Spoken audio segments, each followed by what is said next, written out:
ನಮಸ್ಕಾರ ವೀಕ್ಷಕರೇ, ಹೇಗಿದ್ದೀರಾ? ನನ್ನ ಚಾನಲ್ಗೆ ಸ್ವಾಗತ. ನಾನಿವತ್ತು ಒಂದು ಸ್ಪೆಷಲ್ ಐಟಮ್ಮು ಚಿಕನ್ ಚಿಂಗಾರಿ ಅಂತ ಇದ್ರ ಹೆಸರು. ಅದನ್ನು ನಾನಿವತ್ತು ನಿಮಗೆ ಟ್ರೈ ಮಾಡಿ ತೋರಿಸ್ತಾ ಇದ್ದೀನಿ. ತುಂಬ ರುಚಿಯಾಗಿರುತ್ತೆ. ನಾನು ಕೂಡ ಮಾಡಿಕೊಂಡು ತಿಂದು ನೋಡಿದ್ದೀನಿ. ತುಂಬ ರುಚಿಯಾಗೇ ಇದೆ. ಇದನ್ನು ರೊಟ್ಟಿ, ಚಪಾತಿ, ಮುದ್ದೆ, ಅನ್ನ ಯಾವುದಕ್ಕೆ ಬೇಕಾದ್ರೂ ನೀವು ಸರ್ವ್ ಮಾಡ್ಕೊಂಡು ತಿನ್ಬೋದು. ಅಷ್ಟು ರುಚಿಯಾಗೂ ಇರುತ್ತೆ. ಒಳ್ಳೆ ಫ್ಲೇವರ್ ಕೂಡ ಕೊಡುತ್ತೆ ಇದು ಯಾವ ರೀತಿ ಮಾಡೋದು ಅಂತ ತುಂಬ ಸಿಂಪಲಾಗಿ ಹೇಳ್ಕೊಡ್ತೀನಿ, ನೋಡ್ಕೊಳ್ಳಿ. ಮೊದಲೇದಾಗಿ ನಾನು ಚಿಕನ್ನ ತಗೊಂಡಿದ್ದೀನಿ. ಅರ್ಧ kg ಚಿಕನ್ ಇದೆ. ಸೊ ಇದನ್ನೆಲ್ಲ ಚೆನ್ನಾಗಿ ತೊಳ್ಕೊಂಡು ಇಟ್ಕೊಂಡಿದ್ದೀನಿ. ಇವಾಗ ಸ್ವಲ್ಪ ಬೋನ್ಲೆಸ್ಸು ಮತ್ತು ವಿತ್ ಬೋನ್ ಇರೋದು ಎರಡೂ ಕೂಡ ಮಿಕ್ಸ್ ತಗೊಂಡಿದ್ದೀನಿ ನಾನು. ಮೊದಲೇದಾಗಿ ನಾನು 1 ಸ್ಪೂನು ಶುಂಠಿ ಬೆಳ್ಳುಳ್ಳಿ ಪೇಸ್ಟ್ನ ಆ್ಯಡ್ ಮಾಡ್ತಾ ಇದ್ದೀನಿ. ಮತ್ತು ಇದಕ್ಕೆ ಸ್ವಲ್ಪ ಜೀರಿಗೆ ಪುಡಿನ ಆ್ಯಡ್ ಮಾಡ್ತಾ ಇದ್ದೀನಿ, ಒಂದು ಅರ್ಧ ಚಮಚ ಅಷ್ಟು. ನೆಕ್ಸ್ಟು ಒಂದು ಅರ್ಧ ಚಮಚ ಖಾರದ ಪುಡಿನ ಇದಕ್ಕೆ ಆ್ಯಡ್ ಮಾಡ್ತಾ ಇದ್ದೀನಿ. ಮತ್ತು ಒಂದು ಸ್ವಲ್ಪ ಉಪ್ಪನ್ನು ಕೂಡ ಹಾಕೋತಾ ಇದ್ದೀನಿ. ಇವೆಲ್ಲ ಹಾಕಿದ ನಂತರ ಇವಾಗ ನೀವು ಚೆನ್ನಾಗಿ ಮಿಕ್ಸ್ ಮಾಡಬೇಕಾಗುತ್ತೆ. ಇದನ್ನು ನಾವು ಮ್ಯಾರಿನೇಷನ್ಗೆ ಇಡಬೇಕು. ಹಂಗಾಗಿ ಎಲ್ಲ ಪೀಸ್ಗಳಿಗೂ ಸಹಿತ ಅದು ನಾವೇನು ಹಾಕಿರೋ ಉಪ್ಪು, ಖಾರ, ಪೇಸ್ಟು ಎಲ್ಲನೂ ಕೂಡ ಚೆನ್ನಾಗಿ ಅಂಟ್ಕೋಬೇಕದು. ಸೊ ಆ ರೀತಿಯಾಗಿ ಚೆನ್ನಾಗಿ ಮಿಕ್ಸ್ ಮಾಡಿಬಿಡಿ ಒಂದ್ಸಲ.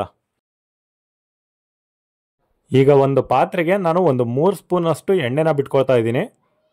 ಸೊ ಈಗ ಎಣ್ಣೆ ಸ್ವಲ್ಪ ಕಾದ ನಂತರ ಅದಕ್ಕೆ ನಾವೇನು ಮ್ಯಾರಿನೇಟ್ ಮಾಡಿ ಇಟ್ಕೊಂಡಿರ್ತೀವಲ್ವ ಚಿಕನ್ನ, ಅದನ್ನು ಇವಾಗ ಹಾಕ್ಕೊಂಡು ಒಂದು ಸ್ವಲ್ಪ ಫ್ರೈ ಮಾಡ್ಕೋಬೇಕಾಗುತ್ತೆ.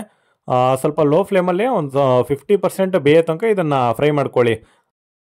ಈ ರೀತಿಯಾಗಿ ಒಂದು ಸ್ವಲ್ಪ ಬೇಯಬೇಕದು ಚಿಕನ್ನು, ಅಲ್ಲಿವರೆಗೂ ಫ್ರೈ ಮಾಡ್ಕೊಳ್ಳಿ. ಈಗ ನಾವು ಬೇಯಿಸಿರೋ ಅಂಥ ಚಿಕನ್ನ ಎಲ್ಲನೂ ಕೂಡ ಒಂದು ಸೈಡಿಗೆ ಬೇರೆ ಒಂದು ತಟ್ಟೆನಲ್ಲಿ ಇಟ್ಕೊಂಬಿಡಿ. ಅದನ್ನು ನಾವು ಪೂರ್ತಿಯಾಗಿ ಚಿಕನನ್ನು ಏನು ಬೇಯಿಸೋದು ಬೇಕಾಗಿಲ್ಲ, ಒಂದು ಸ್ವಲ್ಪ ಬೇಯಿಸಿದ್ರೂ ಸಾಕು. ಜಸ್ಟ್ ಎಣ್ಣೆನಲ್ಲಿ ಒಂದು ಸ್ವಲ್ಪ ಬೇಯಿಸ್ಬೇಕಾಗುತ್ತೆ ಅಷ್ಟೇ. ಸೊ ಇವಾಗ ಎಲ್ಲನೂ ಕೂಡ ಒಂದು ಸೈಡಲ್ಲಿ ತೆಗೆದಿಟ್ಕೊಳ್ಳಿ ಅದನ್ನು. ಇವಾಗ ಅದೇ ಪಾತ್ರೆಗೆ ನಾನು ಒಂದು 3 ಮೀಡಿಯಮ್ ಸೈಜು ಈರುಳ್ಳಿನ ಸಣ್ಣದಾಗಿ ಹೆಚ್ಚಿ ಅದನ್ನು ಹಾಕೋತಾ ಇದ್ದೀನಿ. ಸೊ ಇವಾಗ ಹಾಕ್ಕೊಂಡು ಒಂದು ಸ್ವಲ್ಪ ಅದನ್ನು ಫ್ರೈ ಮಾಡ್ಕೊಂಬಿಡಿ. ಈಗ 1 ಸ್ಪೂನು ನಾನು ಶುಂಠಿ ಬೆಳ್ಳುಳ್ಳಿ ಪೇಸ್ಟನ್ನು ಹಾಕ್ಕೊಂಡು ಅದನ್ನು ಕೂಡ ಚೆನ್ನಾಗಿ ಫ್ರೈ ಮಾಡ್ಕೋತಾ ಇದ್ದೀನಿ. ಸೊ ಈಗ ಈರುಳ್ಳಿ ಮತ್ತು ಪೇಸ್ಟನ್ನು ಎರಡನ್ನೂ ಕೂಡ ಚೆನ್ನಾಗಿ ಫ್ರೈ ಮಾಡ್ಕೊಳ್ಳಿ. ಈಗ 2 ಮೀಡಿಯಮ್ ಸೈಜು ಟೊಮೆಟೊನ ನಾನು ಹೆಚ್ಚಿ ಹಾಕೋತಾ ಇದ್ದೀನಿ. ಅದನ್ನು ಕೂಡ ಫುಲ್ಲು ಸಣ್ಣದಾಗಿ ಹೆಚ್ಕೊಂಡಿದ್ದೀನಿ ನಾನು. ಹಾಕ್ಕೊಂಡು ಅದನ್ನು ಕೂಡ ಒಂದು ಸ್ವಲ್ಪ ಫ್ರೈ ಮಾಡ್ಕೋತಾ ಇದ್ದೀನಿ.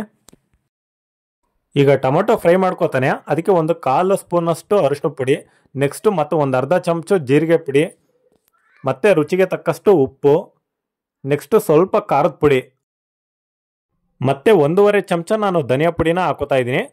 ಧನಿಯಾ ಪುಡಿ ಇಲ್ಲಾಂದ್ರೆ ಚಿಕನ್ ಮಸಾಲನೂ ನೀವು ಹಾಕೋಬೋದು, ನಡೆಯುತ್ತೆ. ಈಗ ನಾವು ಹಾಕಿರೋ ಪೌಡರ್ ಐಟಮ್ಸ್ ಎಲ್ಲನೂ ಕೂಡ ಇವಾಗ ಚೆನ್ನಾಗಿ ಮಿಕ್ಸ್ ಮಾಡ್ಕೊಂಬಿಡಿ, ಅದರಲ್ಲಿ ಫ್ರೈ ಮಾಡ್ಕೊಳ್ಳಿ ಚೆನ್ನಾಗಿ. ಈಗ ಒಗ್ಗರಣೆ ಎಲ್ಲ ರೆಡಿ ಆದಮೇಲೆ ನಾನು ಇದಕ್ಕೆ ಒಂದು ಸ್ವಲ್ಪ ಗೋಡಂಬಿಗಳನ್ನ ಕುಟ್ಟಿ ಹಾಕೋತಾ ಇದ್ದೀನಿ. ಸೊ ಪುಡಿ ಇರಲಿಲ್ಲ, ನಾನೇ ಕುಟ್ಬಿಟ್ಟು ಅದನ್ನು ಹಾಕೋತಾ ಇದ್ದೀನಿ. ಇವಾಗ ಗೋಡಂಬಿ ಹಾಕೋದ್ರಿಂದ ಈ ಫ್ರೈಗೆ ಒಂದು ಒಳ್ಳೆ ಫ್ಲೇವರ್ ಬರುತ್ತೆ, ಅದಕ್ಕೋಸ್ಕರ ಹಾಕೊಂಡಿರೋದು. ತುಂಬ ರುಚಿಯಾಗೂ ಬರುತ್ತೆ ಅನ್ನೋ ಕಾರಣಕ್ಕೆ. ಸೊ ಇದ್ರೆ ಹಾಕೊಳ್ಳಿ, ಇಲ್ಲಾಂದ್ರೂ ನಡೆಯುತ್ತೆ. ಆಲ್ಮೋಸ್ಟ್ ಇದಕ್ಕೆ ಬೇಕೇ ಬೇಕಾಗುತ್ತೆ ಗೋಡಂಬಿ. ಸ್ವಲ್ಪ ಇದ್ರೆ ಹಾಕೊಳ್ಳಿ, ಅದನ್ನು ಪೌಡ್ರ್ ಮಾಡಿಬಿಟ್ಟು. ಈಗ ಅದನ್ನೆಲ್ಲ ಚೆನ್ನಾಗಿ ಒಂದು ಸ್ವಲ್ಪ ಫ್ರೈ ಮಾಡ್ಕೊಂಬಿಡಿ. ಈಗ ನಾವು ಚಿಕನ್ ಏನಿರುತ್ತಲ್ವ ಮುಂಚೆ ಫ್ರೈ ಮಾಡ್ಕೊಂಡಿರೋದು ಅದನ್ನು ಇವಾಗ ಹಾಕ್ಕೊಳ್ಳಿ. ಹಾಕ್ಕೊಂಡು ಒಂದು ಸ್ವಲ್ಪ ಮಿಕ್ಸ್ ಮಾಡಿಬಿಡಿ ಈ ಒಗ್ಗರಣೆ ಜೊತೆಗೆ.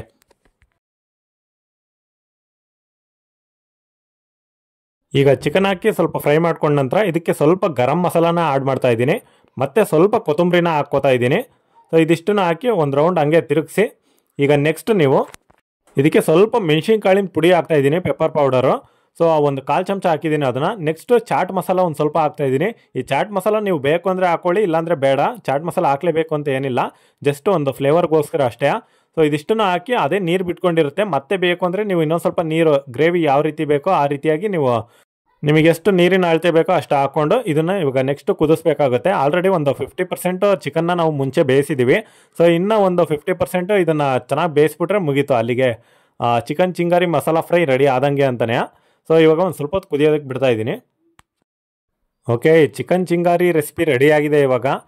ಸಖತ್ತಾಗಿ ಬೆಂದಿದೆ, ಸ್ಮೆಲ್ಲು ಕೂಡ ಫ್ಲೇವರಲ್ಲೇ ಗೊತ್ತಾಗ್ಬಿಡುತ್ತೆ ಅದು. ಈಗ ಮತ್ತೆ ಕೊನೆಯದಾಗಿ ಒಂದು ಸ್ವಲ್ಪ ಫ್ಲವರ್ ಡೆಕೋರೇಷನ್ ಮಾಡಿಬಿಟ್ರೆ ಇಲ್ಲಿಗೆ ರೆಡಿ ಆಯಿತು ಅಂತಲೇ.